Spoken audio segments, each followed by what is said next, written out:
Selamat siang, Ibu. Bisakah saya minta waktunya? Saya ingin mengobrol dengan Ibu sebentar. Apa boleh, Bu?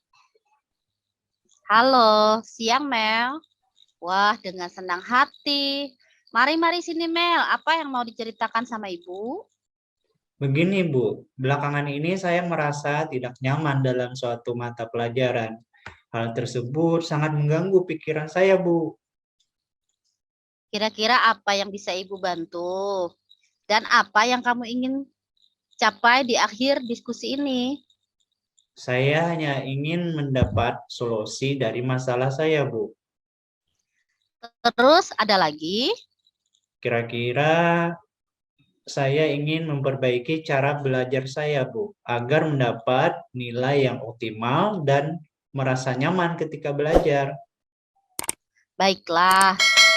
Sebelumnya bisa kamu ceritakan hal apa yang membuatmu merasa tidak nyaman dalam satu mata pelajaran, Mel? Saya bingung, Bu. Saya merasa belakangan ini saya diperlakukan tidak adil oleh seorang guru, Bu, dalam hal pemberian nilai ulangan. Apa yang membuatmu merasa tidak adil dari guru tersebut?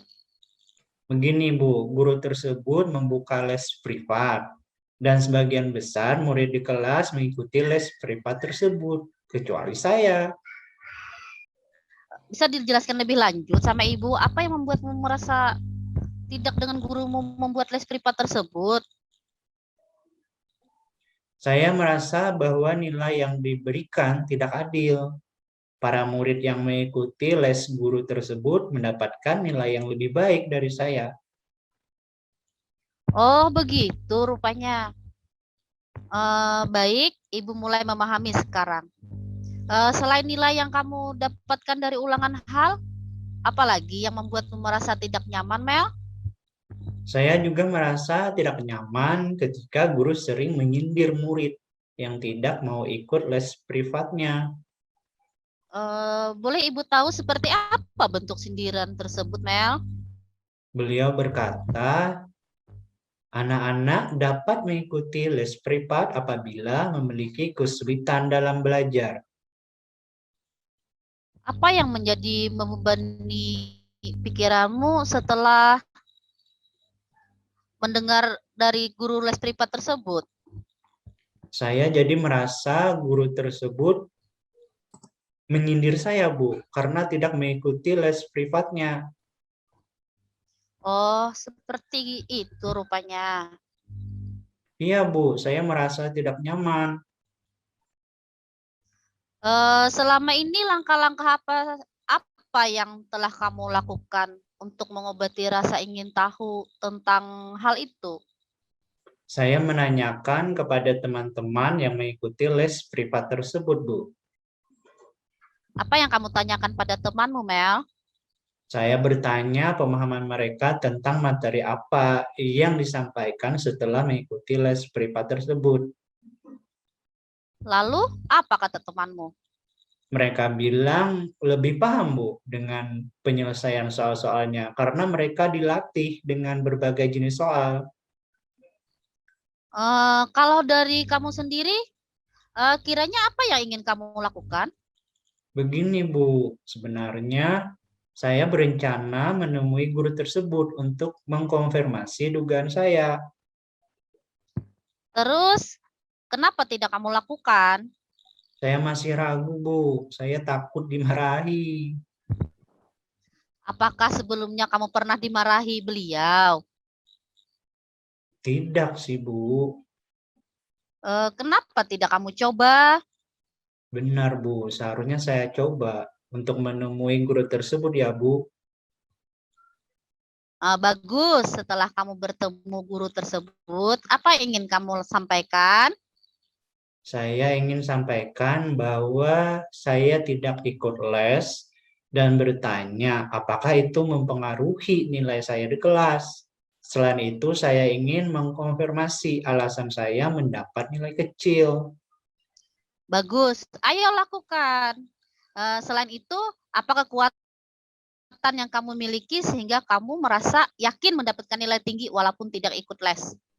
Saya suka belajar, Bu. Setiap sore saya selalu mengulang pelajaran dan latihan soal. Selain itu, saya selalu membuat catatan yang rapi.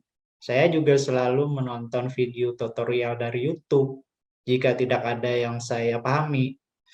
Tetapi akhir-akhir ini, semenjak pandemi, orang tua saya kehilangan pekerjaan dan beralih berjualan jajan. Saya terpaksa membantu orang tua saya berjualan jajan di Senggok pada sore hari. Apakah hal tersebut mengganggu pelajaranmu, Mel? Saya rasa berpengaruh karena waktu belajar saya berkurang, Bu. Nah, coba kamu pikirkan kembali tentang nilaimu. Apakah disebabkan kamu tidak ikut les atau karena kurang belajar? Wah, mungkin juga ya, Bu. Menurutmu, apa yang bisa kamu lakukan? Untuk ikut les, saya nggak mungkin, Bu. Karena saya tidak memiliki uang untuk bayar les. Tapi saya akan meminta bantuan Eka, teman saya, Bu. Dia ikut les dan biasanya dia mau menjelaskan ke saya apa yang belum saya pahami. Jadi apa rencana kamu dalam mencapai tujuan, Mel? Pertama, saya akan menemui guru mata pelajaran tersebut dan menyampaikan ke guru bahwa saya tidak ikut les dan bertanya apakah itu mempengaruhi nilai saya di kelas. Kedua, selain itu, saya mengonfirmasi jawaban tes yang diberikan. Yang ketiga, saya akan belajar lebih giat lagi sehingga saya mendapatkan nilai yang tinggi, walaupun saya tidak ikut les. Jika saya menemui kendala, saya akan meminta bantuan. Bagus, Ibu sangat suka rencana itu. Lalu komitmen apa yang kamu lakukan untuk menjalankan rencana itu? Saya besok pagi akan menemui guru tersebut di sekolah, Bu. Selain itu, saya akan belajar lebih giat lagi. Siapa yang kamu minta bantuan untuk menjalankan komitmen ini? Saya akan minta bantuan Eka, Bu, untuk mengingatkan saya dan membantu saya belajar. Nah, itu baik kamu lakukan. Terima kasih, Bu, sudah meluangkan waktu untuk mendengarkan cerita saya. Sama-sama, Mel. Tiga. Lembar observasi proses praktik coaching mode Tirta untuk pengamat. Kasus 2, tujuan menyampaikan tujuan coaching, tujuan yang disampaikan sudah jelas, yaitu tentang masalah yang dihadapi oleh coach si Amel ya. Kemudian identifikasi, memberikan pertanyaan-pertanyaan dan umpan balik yang mengarah pada identifikasi potensi coach. Guru memberikan pertanyaan yang dapat membuat murid dapat mengidentifikasi masalah dan potensi yang dia miliki. Rencana aksi memberikan pertanyaan-pertanyaan dan umpan balik mengenai rencana aksi coach dalam menyelesaikan permasalahannya. Pertanyaan yang diberikan oleh coach membantu coach untuk bisa membuat rencana aksi agar dapat menyelesaikan masalah yang dihadapinya dengan baik. Tanggung jawab, memberikan pertanyaan dan umpan balik mengenai komitmen coach dalam menjalankan rencana aksinya.